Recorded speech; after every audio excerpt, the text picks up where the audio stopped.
Well, in just a couple of weeks, the FCC, led by a Buffalo native, is expected to vote on removing that so-called net neutrality rules. It will change the way the internet is governed, and a lot of people are unaware of how this will work, so we asked Channel 2's Michael Wooten to break down the two sides of the issue. Michael. Yeah, most of us get on our devices without thinking too much about how the back end works. Your device connects to an internet provider, usually a cable or a phone company. Comcast is the biggest one in the country. And then that provider connects you to all of the online services that you want to use. Net neutrality isn't crazy complicated. You're looking at a basic picture of it. It's how you expect the internet to work already. Notice how all of the connections to the services that you use are equal. You get decent speed whether you're watching a show on Netflix or watching a video on Facebook or anything else. The idea is that the internet is kind of like a utility. You pay for the internet and then you get connected to everything in pretty much the same way.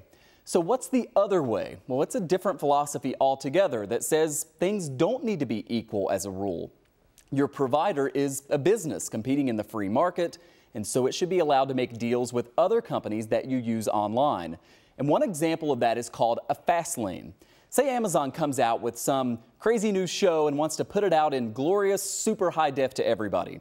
Well, it might pay Comcast a little bit of money for that better connection so that it could handle all the data. And to help make that happen, providers like Comcast would then have to do what's called throttling. Amazon paid for a better connection, so Comcast might slow down the connection that goes to Facebook or Twitter or Netflix or anything else, because Amazon paid for that better speed.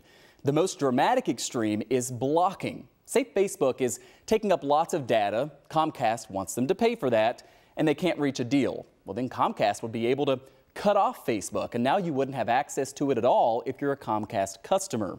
You already kind of know what that looks like, only instead of Facebook and Amazon, it's been cable channels fighting with the cable and satellite providers. Dish Network subscribers don't stand for this injustice. A big argument for this new way is that it would encourage new technology, like the next super-duper high-def 3D total immersion show that Amazon might cook up.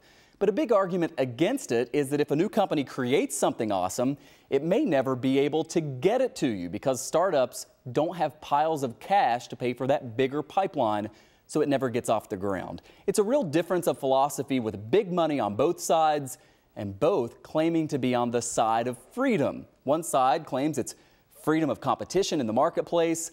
The other side claims it's freedom of access to the internet itself.